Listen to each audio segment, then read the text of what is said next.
They say the old world holds secrets no one dares uncover, but sometimes, curiosity leads to something far more sinister than anyone could imagine.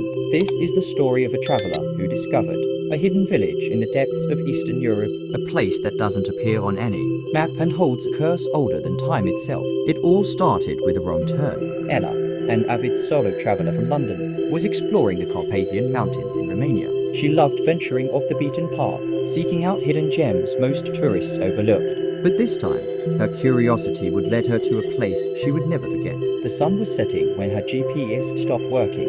Her phone signal vanished. The winding forest road seemed endless. Just as panic began to set in, she noticed an old, hand-carved wooden sign. Sternik, a name she had never heard before. Below it, in faded red letters, was the word Attorney Beware. Ella hesitated, but decided to follow the sign. She reasoned that the village might have a place to stay for the night, or at least someone who could help her find her way back. As she drove into the village, something felt off. The houses were ancient, with sagging roofs and crumbling stone walls. Not a single light was on, yet smoke curled from the chimneys. The streets were eerily quiet, save for the distant creak of a swinging sign above a small inn. She parked her car and knocked on the inn's door. An old woman answered, her eyes sunken and clouded, her hands trembling. "You shouldn't be here," the woman whispered in heavily accented English. "The sun is nearly gone. Leave before it's too late."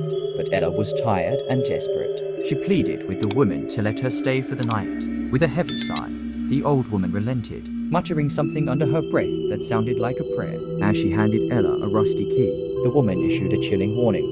"Do not leave your room after midnight. No matter what you hear, no matter who calls your name, stay inside." Ella laughed nervously, assuming it was just an old village superstition. She thanked the woman and climbed the creaking stairs to her room. The inn was cold, and the dim light of a single candle did little to make it feel welcoming. At exactly midnight, Ella was jolted awake by a sound of soft, rhythmic tapping. At first, she thought it was the wind, but then she heard it again, louder this time, coming from the window. She froze. Her room was on the second floor. Slowly, she turned her head toward the window. Through the thin, tattered curtains, she saw a shadow tall and impossibly thin. It didn't move like a person. Its motions were jerky, unnatural. And then it spoke, in a voice that sounded both distant and right beside her. It called her name. Ella. Her heart pounded in her chest. She remembered the old woman's warning. "Do not leave your room."